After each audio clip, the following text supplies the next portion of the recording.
প্রথম কথা হলো আমরা পশ্চিমবঙ্গের প্রায় 3 কোটি জনসংখ্যা মুসলমান, ভোট দিই আপনার 40% মুসলমান, জনসংখ্যার নিরিখে 31% মুসলমান, 38,300 মতন গ্রাম, 35,000 গ্রামে মসজিদ, 1 লক্ষের মতন মসজিদের সংখ্যা, হাজার হাজার মাদ্রাসা, খারিজি মাদ্রাসা, এমএসকে মাদ্রাসা, সিনিয়র মাদ্রাসা, সরকারের মাদ্রাসা, তারপরে তবলিগ, ফুরফুরা, দেওবন্দি, বেরেলি, হানফি, শাফি, মালিকি, হাম্বলি, কাদরিয়া, চিশতিয়া, নকশবন্দিয়া, মুজাদ্দিদিয়া, মুতাজিলা, খাওয়ারিজ, নজ্জারিয়া, জবারিয়া, মুশাব্বিয়া, নাজিয়া, জামাত ইসলাম, আহলে হাদিস, আজানগাছি, পিয়ারডাঙ্গা।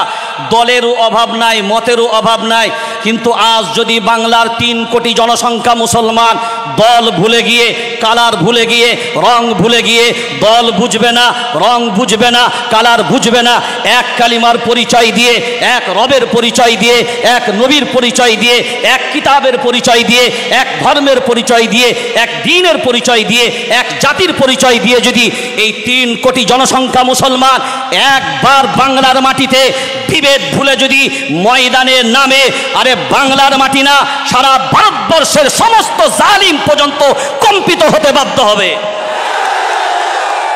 শুধুমাত্র একটাই দুর্বলতা, আমরা সময়ের সাপেক্ষে একতার কথা বললেও অন্তরের মিলবন্ধন আমাদের মাঝখানে যদি এককভাবে যদি আমরা জুটতে পারি, যদি আমরা আমাদের চেয়ারের সব কিছুকে উপেক্ষা করে আমরা যদি মনে করি ঐক্যবদ্ধভাবে লড়াই করব, সবাই মাথায় রাখবেন একটা জিনিস, এটা প্রত্যেকটা মানুষের জানা দরকার।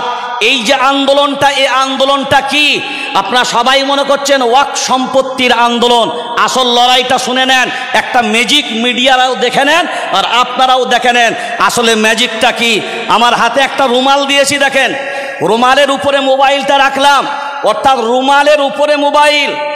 আপনার মসজিদ, মাদ্রাসা, খানকা, মক্তব, কবরস্থান যা আছে সব কিন্তু জমিনের উপরে। কার উপরে? জমিনের উপরে।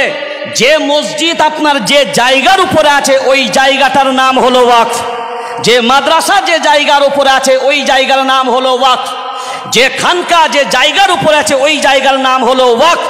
সরকার কুচক্রান্ত করে এই যে জায়গা নেব বলেছে, মানে জায়গা যদি টান দেয়, জায়গার উপরে মসজিদ, জায়গার উপরে মাদ্রাসা, জায়গার উপরে খানকা, জায়গার উপরে সব কিছু, তাহলে জায়গা টান দিলে মসজিদ থাকবে না যাবে?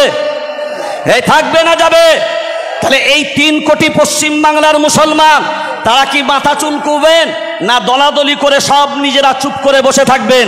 বরঞ্চ এক বাক্যে এ বাংলার মাটি না, সারা ভারতবর্ষে পর্যন্ত মনে রাখতে হবে যে আমাদেরকে ক্ষতি করার ক্ষমতা সারা পৃথিবীর জালিমের নেই, যতক্ষণ পর্যন্ত আমরা নিজেরা নিজেদের ভিতরে গাদ্দারি না করব। যদি আমরা গাদ্দারি না করি তো হিম্মত নেই কারোর পশম বাঁকা করতে, কারণ हम ओ ईंटा नहीं जो दीवारों से टूट जाए, हम तो ओ पत्थर है जो पहाड़ों से भी टकरा जाए, फिर भी कोई पहाड़ नहीं जो हमें तोड़ सके। अरे हिंदुस्तान तो क्या, दुनिया में भी किसी माई का लाल नहीं जो मुसलमान को मिटा सके। नारे तकबीर। এই ওয়াকফ কালাম আইন বাতিল করো, ওয়াকফ কালাম আইন বাতিল করো, ওয়াকফ বিল মানছি না, মানবো না। এই মসজিদ মাদ্রাসার সম্পত্তি রক্ষা করতে আমরা লড়ছি, লড়বো।